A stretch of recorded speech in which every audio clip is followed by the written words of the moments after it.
कसूर है, मुझे किस बात की सजा दी जा रही है, मुझे बस इतना जवाब जानना है। करता कोई है, भरता कोई है। कौन अपना शोर अपने घर बार छोड़कर जाएगा। पहलगाम हमले के बाद पाकिस्तान के खिलाफ आर पार की कार्रवाई शुरू है। पीएम मोदी की अगुवाई में सीसीएस की बैठक में फैसला हुआ कि तमाम पाकिस्तानी नागरिकों को भारत छोड़ना पड़ेगा। इनमें से ऐसे नागरिकों को बेहद दिक्कत का सामना करना पड़ रहा है जिनकी शादी पाकिस्तान में हुई थी या जो पाकिस्तान की हैं लेकिन उनकी शादी भारत में हुई थी। ऐसी महिलाओं का रो रो कर बुरा हाल है। उन्हें पाकिस्तान भेजा जा रहा है जबकि वो चाहती हैं कि उन्हें ना हटाया जाए। देखिए कैसे बॉर्डर पर भावुक हो गई पाकिस्तानी महिलाएं। प्यार मोहब्बत तो रहनी चाहिए ना, भले जो भी गलती है वो आप अपना इशू करें, लेकिन ये चीज नहीं होनी चाहिए, बंद नहीं होनी चाहिए। सिर्फ रिश्तेदारों के लिए अलाउ कर दें, भले बाकी किसी को मत दें। जो रिलेटिव्स हैं, जिनके बच्चे हैं, उनको अलाउ कर दें। बाकियों को भले आप ना दें, मैं ये नहीं कह रही सबको ही दें। आप जो है ना, जो मजबूरी के तहत है, उनकी तो कम से कम सुने आप। जो शादियां की हैं, लेकिन उनको क्यों सजा दी जा रही है जिन्होंने शादियां की। बस मैं इतना चाहती हूँ कि हमें तो अलाउ किया जाए। तो जो ऐसे धर्म के नाम पे लड़ते हैं, बाकियों को भी तंगी, उनके लिए क्या सजा होनी चाहिए, क्या भाई जो कानून में लिखी गई है उनके लिए वो सजा होनी चाहिए। मैं तो ये कहती हूँ, भले चाहे धर्म के नाम पे लड़ें, किसी चीज के भी नाम पे लड़ें, उनके लिए वही सजा होनी चाहिए। लड़ाई तो हर जगह ही हो रही है, कहाँ नहीं हो रही, सब जगह ही हो रही है। पर ये चीज गलत है ना। पर ये चीज तो है ही गलत। मैं तो ये कह रही हूँ, सख्ती होनी चाहिए, मतलब सुरक्षा भरपूर होनी चाहिए, तो आगे से मौका ही ना मिले किसी को है। मैं तो यही कहना चाह रही हूँ ना कि सर आगे से मौका ना दिया जाए किसी को, सुरक्षा अपनी ऐसी लेकर चले भाई ये। लेकिन मैं कहती हूँ हमारे जो रिलेटिव्स है ना, बस उनको अलाउ कर दिया जाए, बाकियों को भले आप ना दें। मतलब जो रिलेटिव्स हैं, जिनके बच्चे हैं, मामू चाचा ताए हैं, उनको अलाउ किया जाए। बुरा लग रहा है कि जा रहे हो यहाँ छोड़ के। बुरा तो लगेगा ना, बुरा तो लगेगा भाई। कौन अपना शोर अपने घर बार छोड़कर जाएगा। कुछ ऐसा ही मामला समरीन का भी है, जो है तो पाकिस्तान की लेकिन उनकी शादी पिछले साल अक्टूबर में भारत में हुई थी। समरीन देश छोड़ने के नाम पर बेहद भावुक हो जाती है। मुझे वापस किया जा रहा है, मेरी क्या गलती है, मेरा क्या कसूर है, मुझे किस बात की सजा दी जा रही है, मुझे बस इतना जवाब जानना है। करता कोई है, भरता कोई है। तो आप कितने टाइम पहले यहाँ पर आई थी? मैं सितंबर में आई थी, अक्टूबर में मैंने शादी करी थी इनसे यहाँ पर आकर। तो आपके पास क्या वीजा वगैरह लॉन्ग टर्म वीजा जो होता है वो मैंने जमा करवा रखी थी, पेंडिंग पर थी। अभी मिला नहीं? अभी इन्होंने दिया नहीं। इतने महीने हो गए, सारे हमने रूल्स फॉलो करे इनके, लेकिन फिर हमें किस बात की सजा दी जा रही है, बस मुझे ये जानना है। तो अब यहाँ पर आप आए हैं, क्या बोला गया है, कब तक? वो कह रहे हैं ऊपर से ऑर्डर है, ऊपर से ऑर्डर है। तो आप कितना टाइम में आपको वापस भेजने के लिए कहा जा रहा है? कल आज बोल दिया कि चले जाओ। आपकी लास्ट ईयर ही शादी हुई है सितंबर में? ये अक्टूबर में 12 अक्टूबर को शादी की है। तो लॉन्ग टाइम वीजा अभी तक इन्होंने नहीं दिया। इसमें हमारा तो कसूर नहीं है ना, इनको तो अप्लाई करना चाहिए ना। अब जिनका नहीं है उनको भेज रहे हैं, जिनको मिल गया उनको नहीं भेज रहे हैं। अब जिनका नहीं है उनका क्या कसूर है। तो आप क्या वहाँ से वीजा पर आई थी? मैं भी वीजा पर ही आई थी, वीजा लेकर आई थी। कितने टाइम के लिए? सितंबर में। नहीं, कितने टाइम का वीजा था? हमारा 1.5 महीने का वीजा था। अच्छा, 1.5 महीने का वीजा। 1.5 महीने के बाद वीजा वो एक्सपायर हो गया। फिर मैंने शादी कर ली थी ना। अब ये लोग मुझे लॉन्ग टर्म वीजा देते हैं, लेकिन अभी तक दी नहीं इन्होंने। इतना परेशान कर रहे हैं। हम वीजा इतनी मुश्किलों से लेकर आए, 7 महीने में तो हमारी वीजा ही आई थी। हमें वीजा मिलने में भी बहुत मुश्किल है। बताएं हमारा क्या कसूर है इसमें।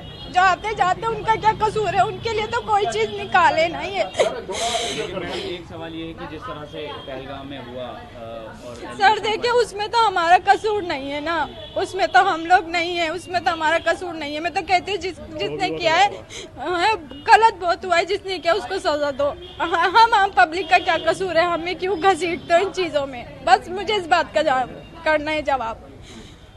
तो अब आप वापस कैसे जाएंगे? फ्लाइट से जाएंगे या फिर वाघा बॉर्डर से? नहीं, मतलब बस से जाएंगे? बस से फिर वाघा बॉर्डर। इंडिया में आके आपने डॉक्यूमेंट्स अभी तक कोई नहीं बनाया आपका? अभी तक कोई नहीं बनाया क्योंकि मैं वेटिंग पर थी, पेंडिंग पर थी। मेरी बातचीत यही हुई कि मैंने बोला, मैंने अप्लाई करवाया था, LTP करवाया था अपना इनके वीज़ा बढ़वाने के लिए। वो पूरा नहीं हो पाया प्रोसेस जो होना चाहिए था। जब मैं अंदर गया पुलिस में तो उन्होंने बोला कि हमारे हाथ में नहीं है, ये ऊपर से ही ऑर्डर आया, सरकार ने ऑर्डर करा, ये इनको जाना ही पड़ेगा। सर ये तो गलत है ना, देखो ये मेरी वाइफ है, ठीक है ना, वाइफ है, मेरी बीवी है, प्रेग्नेंट है, बताओ इसका बच्चा वहाँ पे कैसे होगा ये बताओ। और सरकार क्या गारंटी दे रही है कि कब तक आएगी वापसी है, क्या करना है इसका।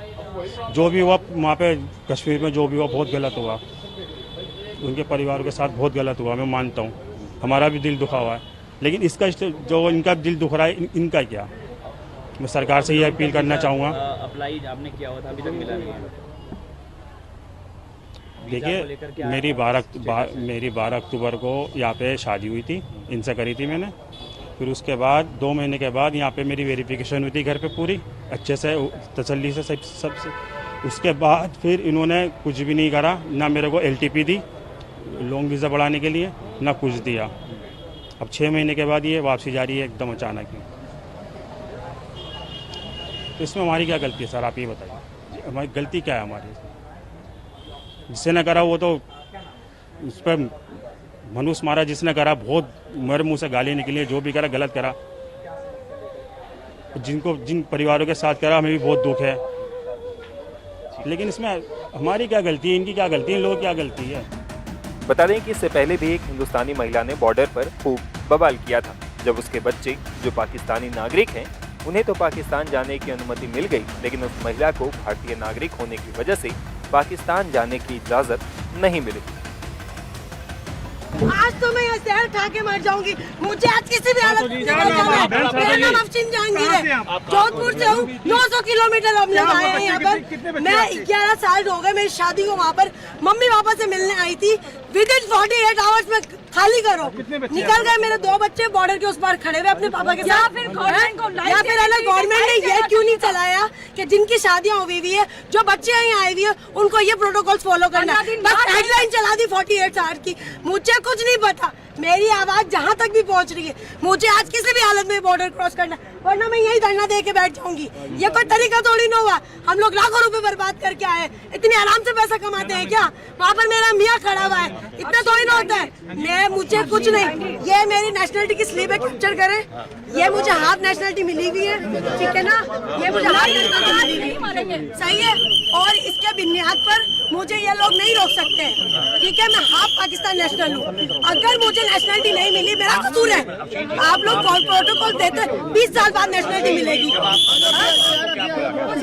हमारे हाथ में कुछ नहीं है, हमारे हाथ में कुछ तो किसके हाथ में है? अगर नहीं जाने दिया जाए क्या करेंगे? मैं यहीं पर बैठी हूँ, मैं अपना पैसा मेरा बाप हर नहीं कमाता। 2 नंबर की मेरे और मेरे बाप की मियाँ की कमाई नहीं है, बहुत मेहनत से पैसे कमाते हैं, इतना लाखों रुपए बर्बाद करते हैं, यहाँ तक है मुझे नहीं मालूम।